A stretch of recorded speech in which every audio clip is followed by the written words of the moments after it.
নমস্কার, your internet school চ্যানেলে তোমাদের সকলকে স্বাগত। তো আজকে আমরা ক্লাস 7-এর রায়ান মার্টিন কোশ্চেন ব্যাংক অনুসারে মডেল সেট 5-এর কোশ্চেন অ্যান্সারগুলো সলভেশন করব। তো দেরি না করে চলো ভিডিওটা শুরু করা যাক। তো প্রথমে বলেছে এক পৃথিবী থেকে সূর্যের গড় দূরত্ব option A 16, option B 17, option C 15, option D 20 crore kilometre. সঠিকটা হবে অপশান সি 15। তারপর 1-2 পৃথিবীর আবর্তনের গতিবেগ সর্বাপেক্ষা বেশি option A Sumeru, option B নিরক্ষীয়, অপশান সি ক্রান্তীয়, অপশান ডি কুমেরু অঞ্চলে। সঠিকটা হচ্ছে অপশান বি নিরক্ষীয়।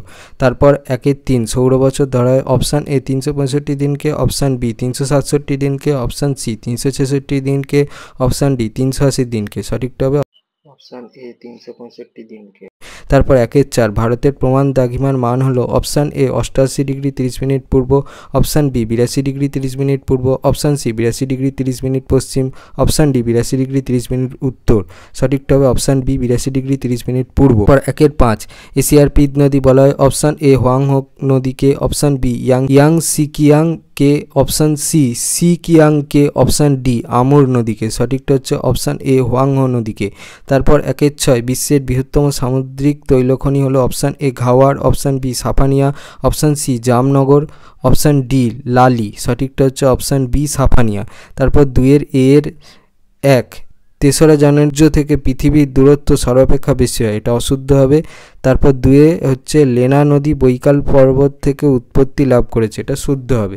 তারপর 2-বিতে বলেছে স্তম্ভ মেলাও, বাম দিকে 1 বলেছে কর্কটক্রান্তি রেখা, 2 বলেছে মকরক্রান্তি রেখা, 3 বলেছে মূলমধ্য রেখা, 4 বলেছে উত্তর মেরুবিন্দু। ডান দিকে এতে বলেছে 0 ডিগ্রি, বিতে বলেছে 23.5 ডিগ্রি উত্তর, সিতে বলেছে 23.5 ডিগ্রি দক্ষিণ, আর ডিতে বলেছে 90 ডিগ্রি উত্তর। তাহলে 1-টা বি, 2-টা সি, 3-টা এ আর 4-টা ডি হবে।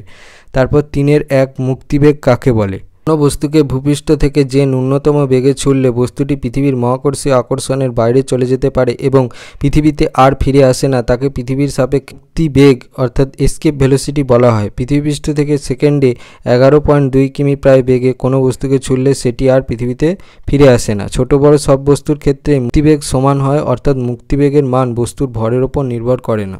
অধিবর্ষ কি? একবার সম্পূর্ণ প্রদক্ষিণ করতে পৃথিবীর সময় লাগে 365 দিন 5 ঘন্টা 48 মিনিট 46 সেকেন্ড। এই সময়কালকে বলে 1 সৌর বছর। তবে হিসাবের সুবিধার জন্য এই সময়কে 365 দিন প্রায় 6 ঘন্টা 5 ঘন্টা 48 মিনিট 46 সেকেন্ড সময় বেশি থেকে যায়। প্রতি 4 বছর অন্তর ফেব্রুয়ারি মাসের সঙ্গে 1 দিন × 4 অর্থাৎ 24 ঘন্টা বা 1 দিন বাড়িয়ে সেই ভুলের সংশোধন করা হয়। তাই 4 বছর অন্তর ফেব্রুয়ারি মাস 29 দিনের এবং বছরটি বর্ষকাল অর্থাৎ 366 দিনের হয়। সেই বিশেষ বছরটিকে বলে লিপিয়ার বা অধিবর্ষ। 3-3 জিপিএস কি, এর ব্যবহার লেখো। পৃথিবীর যে কোনো জায়গার অক্ষাংশ দ্রাঘিমা জানবার একটি অত্যাধুনিক ব্যবস্থা হলো জিপিএস বা গ্লোবাল পজিশনিং সিস্টেম। পৃথিবীর কৃত্রিম উপগ্রহ থেকে এই ব্যবস্থা কার্যকারী হয়। বর্তমানে জাহাজে, বিমানে, আধুনিক গাড়ি, মোবাইল ফোনে জিপিএস থাকে। 4 ভূমধ্যসাগরীয় জলবায়ু অঞ্চলে কি কি গাছ জন্মায়? সাগরীয় জলবায়ু অঞ্চলে প্রচুর ফলের গাছ যেমন জলপাই, আঙুর, লেবু, এছাড়া অন্যান্য গাছগুলো হলো কর্ক, ওক, অলিভ এবং কয়েকটি ঝোপঝাড় জাতীয় গাছ জন্মায় যেমন লরেল, ল্যাভেন্ডার, রোজমেরি ইত্যাদি। 4-1 অপসূর ও অনুসূর এর অবস্থান সম্পর্কে লেখো। সূর্য থেকে পৃথিবীর গড় দূরত্ব প্রায় 15 কোটি কিলোমিটার হলেও পৃথিবীর কক্ষপথ উপবৃত্তাকার বলে পরিক্রমণের সময় সূর্য থেকে পৃথিবীর দূরত্ব কখনো কমে কখনো বাড়ে। যেমন 4 জুলাই কক্ষপথের এমন এক স্থানে পৃথিবী অবস্থান করে যার ফলে সূর্য আর পৃথিবীর মধ্যেকার দূরত্ব সবচেয়ে বেশি হয়, প্রায় 15 কোটি 20 লক্ষ কিমি। কক্ষপথে সূর্যের সাপেক্ষে পৃথিবীর এই দূরতম অবস্থানকে অপসূর, অপশব্দের অর্থ দূরে, সূর শব্দের অর্থ সূর্য বলে। এই সময় সূর্যকে একটু ছোট দেখায়, পৃথিবীর আবর্তন গতিবেগও সামান্য কমে যায়। ছবিটা দেখে নাও, ছবিটা কিন্তু পেন্সিলে আঁকতে হবে। অবস্থান বলতে কি বোঝো? সূর্য থেকে পৃথিবীর গড় দূরত্ব প্রায় 15 কোটি কিলোমিটার, কিন্তু 3রা জানুয়ারি উপবৃত্তাকার কক্ষপথে পৃথিবী এমন এক স্থানে অবস্থান করে যার ফলে সূর্য থেকে পৃথিবীর দূরত্ব হয় সবচেয়ে কম। উভয়ের মধ্যে দূরত্ব থাকে প্রায় 14 কোটি 70 লক্ষ কিমি। কক্ষপথে সূর্যের সাপেক্ষে পৃথিবীর এই নিকটতম অবস্থানের নাম অনুসূর। অনু শব্দের অর্থ কাছে, সূর শব্দের অর্থ সূর্য। এই সময় পৃথিবী ও সূর্যের মধ্যেকার দূরত্ব কমে যায় বলে সূর্যকে বড় দেখায় এবং পৃথিবীর আবর্তন গতিবেগও সামান্য বৃদ্ধি পায়। দেখে নাও, ছবিটা কিন্তু ইম্পর্টেন্ট আর ছবিটা কিন্তু পেন্সিলে আঁকতে হবে।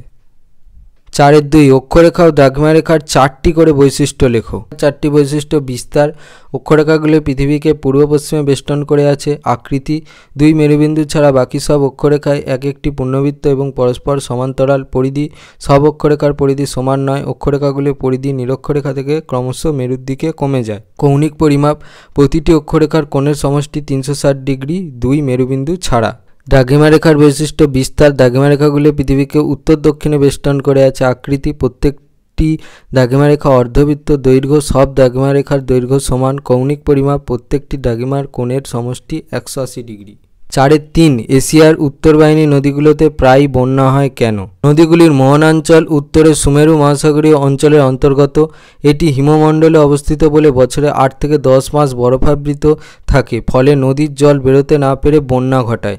নদীগুলির উৎস অঞ্চল মধ্য এশিয়ায় হওয়ার জন্য ওই অঞ্চলে যখন বসন্তকাল তখন বরফ গলে, কিন্তু উত্তরাংশ শীতল থাকে বলে মধ্য এশিয়ায় গলা জল নদীর উত্তর অংশকে প্লাবিত করে। শরৎকালে নদী মোহনায় আগে বরফ জমতে শুরু করে। শরৎকালে বৃষ্টির জল নদীর মোহনার কাছে আটকে পড়ে এবং বন্যার সৃষ্টি হয়।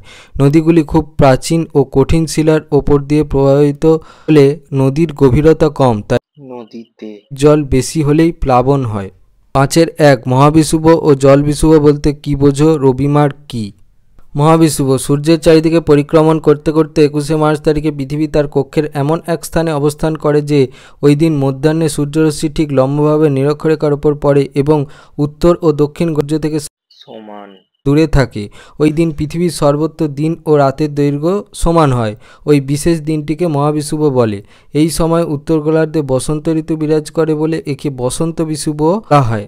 ওই দিন সূর্যের অভিমুখ উত্তর গোলার্ধের দিকে থাকে।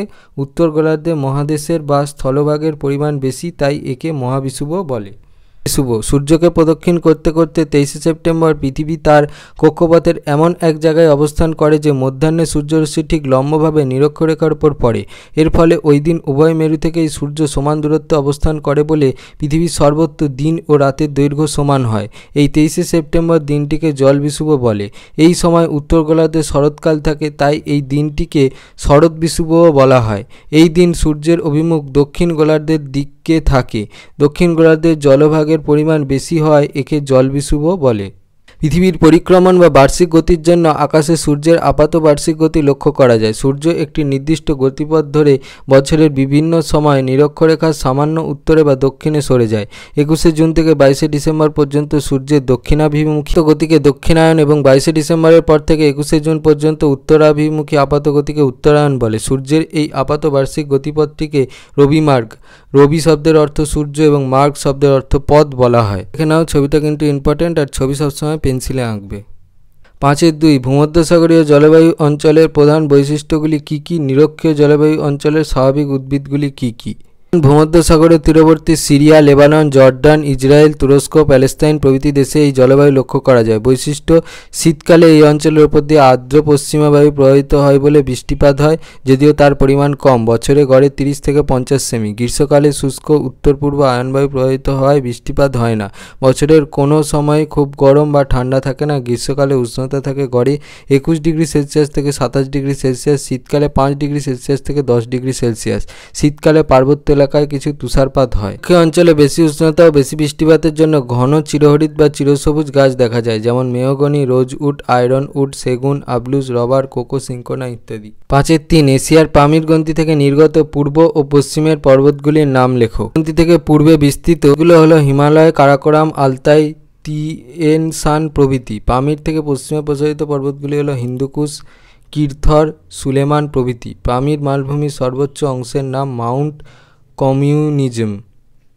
5.4 ইয়াংসি নদীর অববাহিকায় অর্থনৈতিক সমৃদ্ধির কারণগুলি লেখো। ইয়াংসি অববাহিকায় অর্থনৈতিক সমৃদ্ধির কারণ: কৃষির উন্নতি, অনুকূল জলবায়ু, উর্বর পলিমাটি, বিস্তীর্ণ সমভূমি, খনিজ সম্পদের প্রাচুর্য, কয়লা, আকরিক, লোহা, তামা, দস্তা, টাংস্টেন প্রভৃতি। উন্নত পরিবহন ব্যবস্থা, পর্যাপ্ত জলসম্পদ, সাংহাই, নানকিং, চুংকিং বন্দরের অবস্থান, ঘনবসতি, সুলভ শ্রমিক, উন্নত পরিকাঠামো, শিল্পের উন্নতি, লৌহ ইস্পাত, রাসায়নিক যন্ত্রপাতি নির্মাণ, রেশম ও বস্ত্রবয়ন শিল্প।